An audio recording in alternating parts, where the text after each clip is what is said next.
let me just spell a final thing for you. The people you're seeing with the big money blocks on the side of their head and all that stuff, looking like they definitely have dipped themselves in demon juice, they don't really have any money. I know you're thinking that money is symbolic at times to that people who have it seem to be connected to the darkness. Okay. They don't have any money. They're in debt. This, how it happens with them is, first of all, from multiple levels, but just on the most basic level. When you take out a lease or a loan on a $200 million house, and you put 20% of that down, okay, that other 18 million is still in the future. That's still debt. And so if you haven't made with your career even $2 million, $3 million liquid, this means that you're technically on paper in debt. And the reason why I got to bring this up is that there's a huge deception that money, the actual money, has nothing to do with your energetic current internally. I'm here to tell you that once you clean this up, the money and the rest of the abundance that you've been overlooking starts flowing through. It's all about being the proper conduit. We figured out money. We cracked the code to refreshment. Okay. I don't see how people could have ever thought they were going to figure out really deep levels of consciousness and didn't have money figured out, because money is not more complicated than deep levels of consciousness.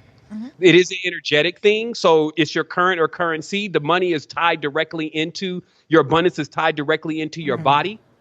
Money is a bit more dangerous. That's why you have to be spiritually strong enough and fortified, because that dollar is a talisman and it is necromancy, which is the more form of magic. These are dead people. That's true. Okay. Those are two-dimensional signatures on parchment, which is a special kind of paper weaved with a certain kind of tree. Those are colloidals. That's the geometry that's being used, and that vibrates. There's a magnetic strip there giving it a little bit more power. And then once you put your finger on it, even those of us that have certain faculties turned on, we feel a little zap when we touch money. I don't even touch money. I let wifey touch me. I don't, because it's a little zap there. And that zap is all of the conduit, that everything that's happened with this money until it's got into your hands. That's why we have a process. We call it karma-free wealth. It's that when you invest in certain things like yourself and you cleanse yourself, you took that money, if you made, that had all that energy on it, and you clean that and you made it serve a purpose that actually is vibratorily.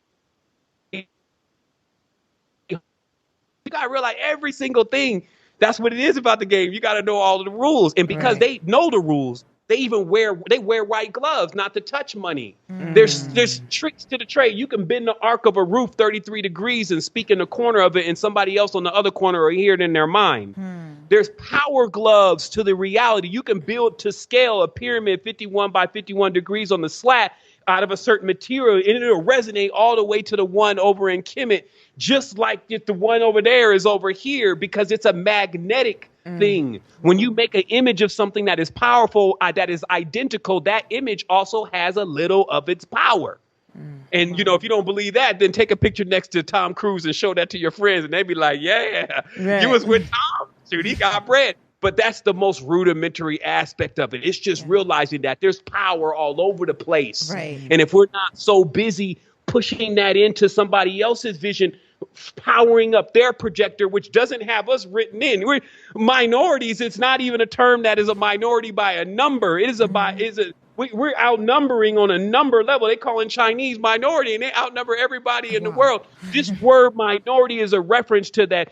Supposedly, you're not a highborn. You're not an angel. You're not in this high state of in the court and accepted. That's what their terms mean. So if you want to accept any of the things, I don't vote.